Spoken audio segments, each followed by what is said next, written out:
Felipe? ¿Cómo ¿Qué tal, estás? Daniel? ¿Cómo estás? Un Bien, gusto. para mí también. Bueno, haciendo un poco un repaso de estos 40 años de democracia, ¿no? Las cosas que hemos conseguido con la misma y las cosas todavía, las deudas que tiene la democracia con los Mm. argentinos.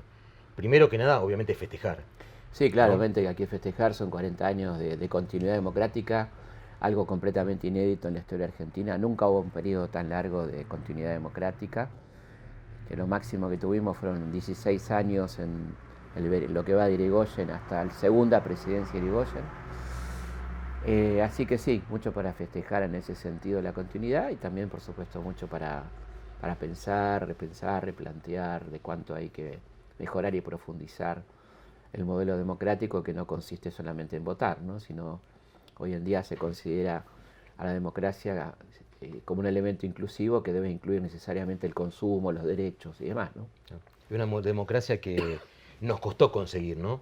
Pues yo recordaba con la dictadura militar, ¿no? Desde el paro de Saúl Ubaldini, los chicos de Malvinas, las madres y las abuelas de Plaza de Mayo, la Sí, multipartidaria para toda la movilización del pueblo para que se vayan los militares, ¿no? Nos costó mucho. claramente fue producto de la lucha, ¿no? El fin de la dictadura se lo suele atribuir a Malvinas, lo cual es injusto porque, por supuesto, Malvinas fue el detonante final, ¿no? Pero hubo una lucha muy importante del movimiento obrero desde los inicios. Y uno piensa que del 76 al 78 hay más o menos unas 200 acciones gremiales, con todo lo que implicaba en ese momento hacer El el riesgo de paro, la vida. el riesgo de la vida. Desaparecieron comisiones internas enteras, ¿no? Mercedes-Benz, Ford, Asindar, etcétera. Y por supuesto el movimiento de derechos humanos, que fueron los dos pilares que fueron llevando al desgaste de la dictadura y finalmente la retirada, muy ordenada, por cierto, ¿no? Porque si hablamos de retirada, es una palabra que a mí no me gusta mucho porque pensá que la derrota de Malvinas es en junio del 82 y se van en diciembre del 83 y tienen un año y medio que usan muy bien. Por un lado para destruir pruebas de la represión ilegal y por otro lado para amnistiar a los grandes saqueadores económicos de la dictadura con el perdón de la deuda externa privada, que implicó 23 mil millones de dólares de aquel momento, que son muchísimos más. Pasaron casi 50 años, te imaginás lo que Claro. son. Que era Cavallo presidente del Banco Central en ese Cavallo, momento. presidente del Banco Central, teóricamente para salvar a las empresas nacionales. Y cuando uno observa los datos estadísticos económicos, te das cuenta que hubo un incremento fuerte de deuda en el 81, como si alguien les hubiera dicho que era un pagadiós, ¿no? O sea, hay un fuerte incremento de endeudamiento de los grandes grupos concentrados de la economía que van a ser amnistiados económicamente este, entre Alemán, Cavallo, allá por el año 82, ¿no? Así Claro. que ellos Cualquier se van. paralelismo con el macrismo no es casualidad. No, bueno, Igual, porque es un paralelismo y es una forma de actuar del neoliberalismo que tuvo en Chile y Argentina sus primeros ensayos, ¿no? Hay que recordar que el primer ensayo neoliberal fue en Chile con el ministro Buji o Vigi, que era un hombre de la escuela de Chicago, y después Martínez de Oz, y después recién viene Thatcher, 79, y después recién viene Reagan. O sea, los ensayos observados con mucha atención son Chile y Argentina, un modelo que se define por desindustrializar, por quitar derechos laborales, por concentrar la economía, por darle mucha importancia al capital financiero por encima del capital productivo, al capital especulativo. En ambos países reformas financieras. No llegaron a hacer acá la reforma jubilatoria, que era uno de los planteos de Martínez de Oz. era terminar con el estado de bienestar, Terminar ¿no? con el estado de Porque bienestar. digo, después de la posguerra había un estado de Sí, bienestar donde los trabajadores, que incluso lo dice Biden, ¿no? sí, Hay un desarrollo de la clase media, sindicatos muy fuertes, exacto, trabajadores con muchos tal derechos, cual. trabajadores que pasan a la clase media Ujú. y viene como la venganza, La después de lo que venganza son el uno por es ciento más rico, excelente. de sacarle los derechos a los Bueno, trabajadores ahora hay un y volver a libro, concentrar La la riqueza. venganza de los ricos se llama, Claro. justamente que habla un poco de ese momento que vos señalás, muy importante, que es el 73, que hay dos elementos ahí centrales. Uno es el inicio de la derrota en Vietnam, donde Estados Unidos reenfoca su política exterior, haciendo fuerza en América Latina. Vas a tener ahí el golpe de Chile. Y por otra parte, la fuerte crisis del capitalismo mundial con la crisis del petróleo, que hace un replanteo sobre el estado de bienestar, ¿no? Es decir, hasta qué punto hay que sostener el estado bienestarista cosa que sostienen básicamente por el contrapeso con la Unión Soviética, cosa que evidentemente después cuando cae el muro ya no hay más excusas para terminar con ese estado bienestarista, ¿no? Pero la similitud con el macrismo y con el menemismo tiene que ver con dejar el país minado, ¿no? Me voy, pero dejo la imposibilidad de gobernar, de plantear una política económica autónoma a través de un mecanismo muy importante que es el endeudamiento externo e interno, porque no solamente hay un endeudamiento externo importante que es determinante para las políticas económicas globales, sino lo que le pasa a la gente con su endeudamiento personal. Son modelos que incitan a endeudarse. Entonces, una de las cosas que decía Duhovne, hay un muy bajo nivel de crédito, ¿no? Claro. Y una de las cosas que impulsó el macrismo fue el endeudamiento personal, es decir, todo el mundo tiene deudas, y la otra es el endeudamiento externo.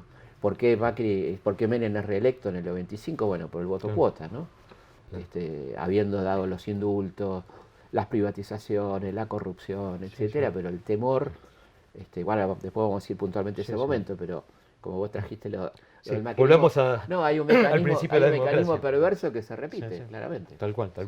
Pero bueno, haciendo un raconto de la democracia, primer presidente Alfonsín, yo la verdad que tengo una sensación extraña con Alfonsín, ¿no? Porque me parece que, digamos, desde lo educativo, la verdad que fue muy bueno. Excelente. Volver al ingreso irrestricto en las universidades públicas, la inversión en la educación, me parece. El CBC, en la UBA fue genial. Fue genial, un invento extraordinario. Fui parte de eso. Claro. Y yo soy también docente del CBC. Claro, yo tuve 20 años ahí y era imprescindible ese elemento nivelador después de los contenidos nefastos de la dictadura, la baja de la calidad educativa. Me parece que fue...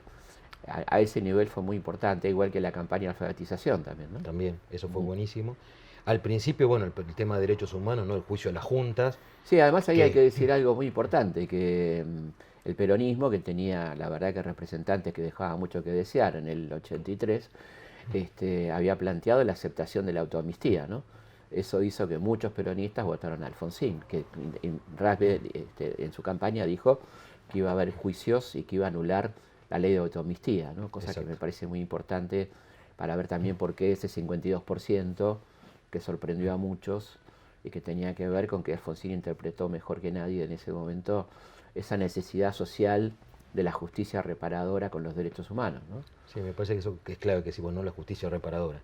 O sea, lo que esperaba de la gente era justicia. Sí, además y Alfonsín creo que hizo eso en el principio de su Y además mandato. con una cosa clara que es importante marcar a nivel histórico por lo que va a pasar después, donde él habló siempre de los niveles de responsabilidad, ¿no? Que eso va a aparecer luego en el conflicto del 87, entendiendo que la correlación de fuerzas llegaba hasta ahí, ¿no? Cosa que viene el punto final y la obediencia de vida. Claro, que por supuesto fue muy doloroso, ¿no? El juicio a las juntas, primero, fue absolutamente ejemplar y no hay... No solo en Argentina, sino para Latinoamérica. No, hay antecedentes en el mundo porque la comparación con Nuremberg no tiene nada que ver. Nuremberg es el juicio de vencidos por parte de los ejércitos más poderosos del mundo. Acá recordemos que los militares todavía tenían mucho poder. Claro. O sea, el juicio de las juntas era una situación de enfrentar un poder que todavía estaba. Bueno, ¿no? Vos te acordás, hemos vivido ese momento, los miedos que había, las amenazas que sufrieron los testigos, el coraje de esos testigos, ¿no? Que se ve muy bien en la película 1985, a la hora de ir a declarar. El riesgo de tener otra vez un golpe militar. Bueno, también. había amenazas muy concretas, ¿no? Bueno, y toda una campaña de prensa, no nos olvidemos de los medios reaccionarios en contra del juicio. El poder militar estaba intacto y el poder que acompañaba a ese poder militar, que era el poder económico que le daba sustento, estaba completamente intacto. Los que le habían perdonado la deuda, como vos decías, ¿no? Claro. Que todavía defendían ese modelo. Exactamente. Y me parece que Alfonsín, o sea, como hace muchos avances, pero como decías vos, no hay una correlación de fuerzas que no pudo hacer todo lo que quiso.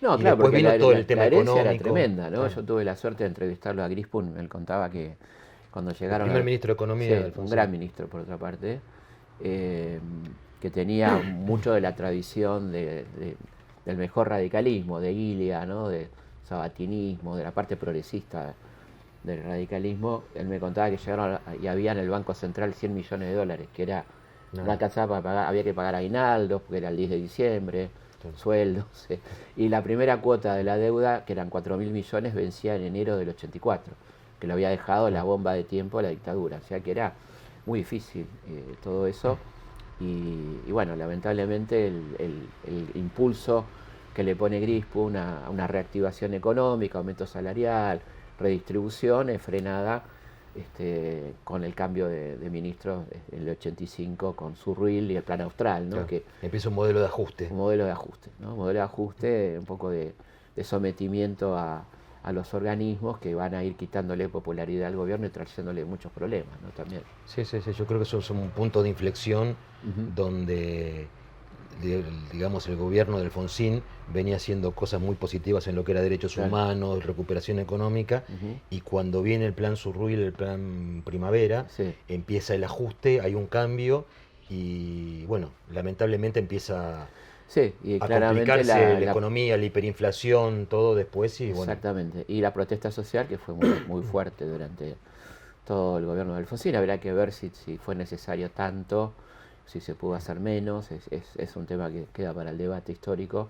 Pero la situación económica estaba muy dura porque la gente venía con atrasos y con una miseria que había dejado la dictadura muy fuerte, ¿no? Mucho cierre de fábricas, desocupación. sí, yo creo que también había toda una expectativa, una esperanza en que hubiera un cambio. Tal cual. Y como que hay una frustración, ¿no? Cuando uno Sí. tiene una expectativa muy fuerte de que algo vamos a estar mejor y empieza a haber un cambio, y yo lo viví militando en la Juventud Universitaria Claro. Peronista en ese momento, ¿no? Lo que fue la obediencia debida, el punto Claro. final, nos golpeó muchísimo, Sí, ¿no? por supuesto. Porque veníamos del juicio de la Junta Ujú. y pasar a eso, y en Sí. lo económico de Greenpeace pasar A Surruil. al Surruil Ujú. y al Plan Austral fue tremendo ese Y que cambio. además repercutió favorablemente en el peronismo en el sentido de plantear una renovación, ¿no? Porque había que cambiar ahí la vieja conducción, que era una conducción muy corrida a la derecha, muy vinculada al pasado, ¿no? Sí, sí. Y empezó una renovación interesante Que lamentablemente no se terminó dando, porque claro, terminó claro, siendo... claro, porque con la esperanza puesta en Cafiero, que había hecho una muy buena gobernación de la provincia, y todo el peronismo renovador de ese momento, que termina lamentablemente con esta traición de Menem, ¿no? Claro, terminamos perdiendo la interna, Claro. Menem siendo candidato. Ujú. Yo me acordaba, Menem siempre terminaba con una frase diciendo vamos a construir la patria morena, Claro. ¿no?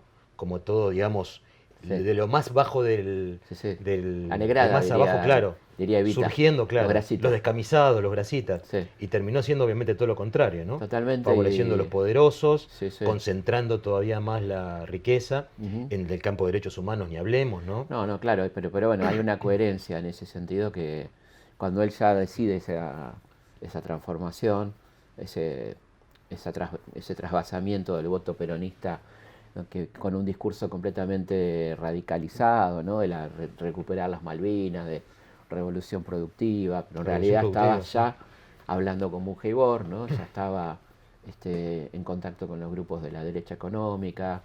Eso iba a tener un correlato necesario en el tema de derechos humanos, porque esos grupos habían sido los beneficiarios y principales coautores de la masacre, y bueno, eso iba a implicar el perdón a los genocidas, ¿no? Que es lo que pasa muy rápidamente con los indultos, ¿no? Que Sí, primero sí. las privatizaciones,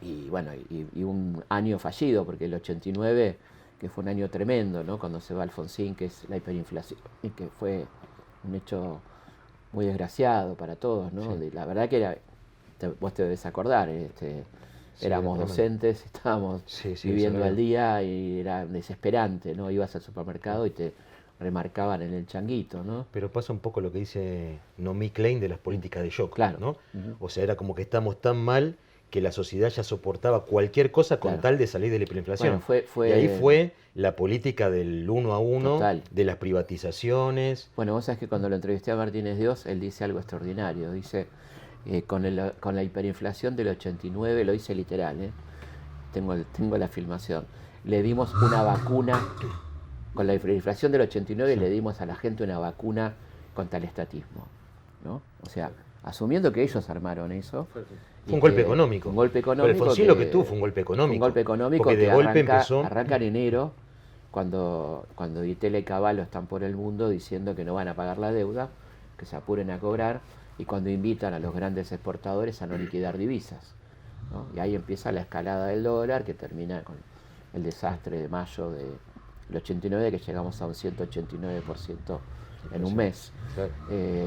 Y por eso digo, ya la gente en ese momento soportaba cualquier cosa con tal de terminar de la hiper, ¿no? Totalmente. Y otro hecho muy desgraciado del 89 que no puedo pasar por alto es el asalto a la tablada, ¿no? Que fue un elemento regresivo tremendo en la política de derechos humanos, que le dio argumentos a la derecha, ¿no? Que fue algo incomprensible realmente lo que pasó ahí en la tablada, en ese intento de copamiento, que por supuesto hay que esclarecer qué pasó con los muertos, los desaparecidos, pero la barbaridad que significó ese hecho fue muy dañino para la democracia también, ¿no?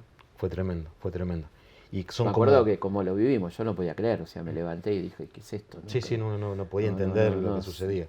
Y sí. Fueron hechos como que fueron preparando el terreno, claro, para que el menemismo haga las barbaridades que hizo, total, ¿no? Sí. Y las barbaridades, bueno, de concentración en lo económico, privatización de las empresas del Estado.